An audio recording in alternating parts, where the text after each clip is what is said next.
Kuha tayo ng basahan mga master. Bali ang ginagamit kong tubig, yung drinking water po mga master ha. Pampun sa rad.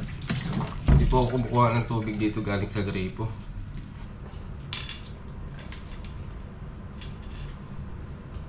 WD-40. Spray nyo sa tuyong basahan. Huwag nyo irerekta sa fishing rod para matanggal yung kalawang mga master.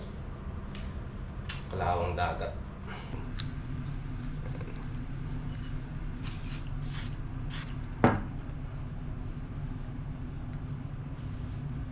Yan.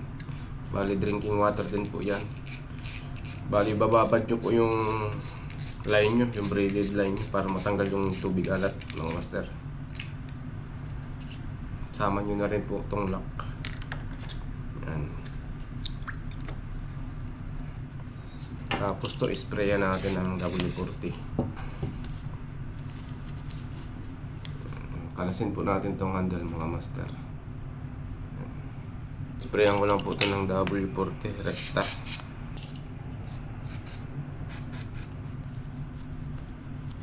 Para matanggal po yung ganito. Tapos yung power knob po, kalasin din natin. Lagyan natin ng oil.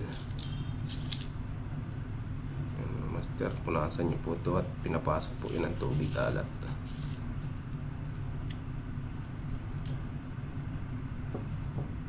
Punasan nyo lang po.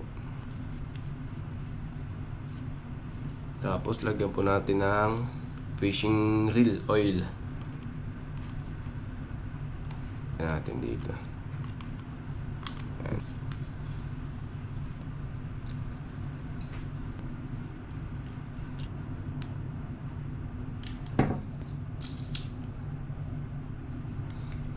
Yun, ayos na mga master oh. Okay na. Ang ganda na ng ikot ulit. Para pogi.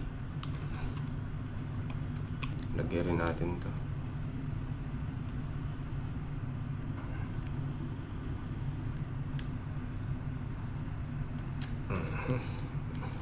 Ayos.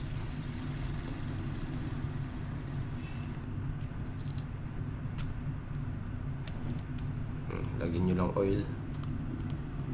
At importante master, mga dapat i-check nyo yung mga tornilyo master kasi lumuluwag yan. Tagal nyo nang ginagamit, mga lumuluwag yan mga master. Importante rin to mga master, lagyan nyo rin ng oil tong yan, itong dinadaanan ng line. Kalimutan ko kung anong tawag dito.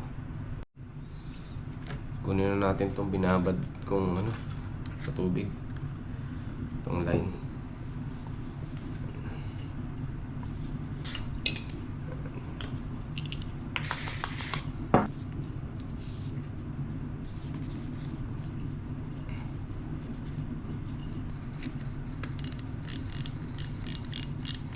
Yung lock mga master.